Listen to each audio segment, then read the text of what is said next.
এই দিনে ভুলেও বাড়ির জন্য ঝাড়ু কিনবেন না। ঝাঁটা কেনার সময় খেয়াল রাখুন এই বিষয়গুলি।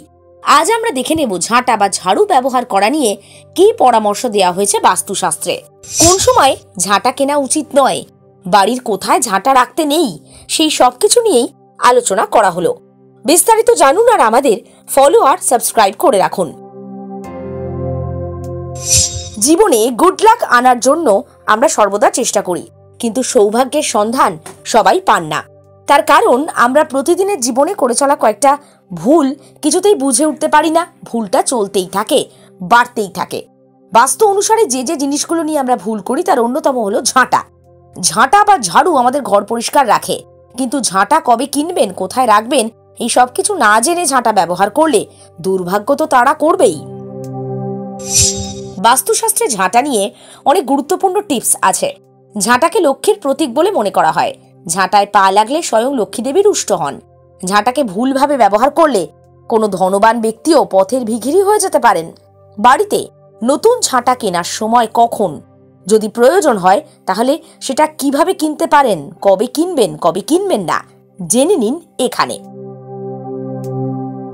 প্রথমেই বলি কবে ঝাড়ু কিনবেন। যদি বাড়িতে পুরনো ঝাড়ু নষ্ট হয়ে যায় তাহলে তো নতুন কিনতেই হবে, কিন্তু এটার জন্য একটা উপযুক্ত সময় রয়েছে। যে কোনো দিন নয়, ঝাড়ু কেনা উচিত মঙ্গল, শনি এবং রবিবারে। তবে নতুন ঝাঁটা কেনার জন্য সেরা দিন শনিবার। পুরনো ঝাড়ু ফেলতে হলে শনিবারেই ফেলবেন, শুক্রবার তো একদমই নয়। শনিবার নতুন ঝাড়ু ব্যবহার করা শুভ। এছাড়া কৃষ্ণপক্ষে ঝাড়ু কেনার পরামর্শ দেয়া হয়। শুক্লপক্ষে ঝাড়ু কেনা দুর্ভাগ্যের সূচক, তাই এই সময় ঝাড়ু কিনবেন না। বাড়ির 3 স্থানে কখনোই ঝাঁটা রাখবেন না। প্রথমত উত্তর পূর্ব দিকের কথা বলি। এই দিকে ঝাঁটা রাখলে আর্থিক সমস্যা বাড়বে। বাড়ির দক্ষিণ বা দক্ষিণ পশ্চিম দিকে ঝাঁটা রাখা শুভ।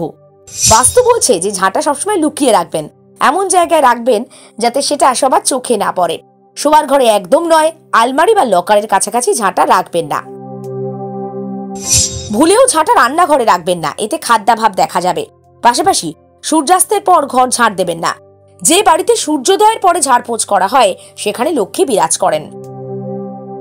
মনে রাখবেন, বিশ্বাসে মিলায় বস্তু তর্কে বহুদূর।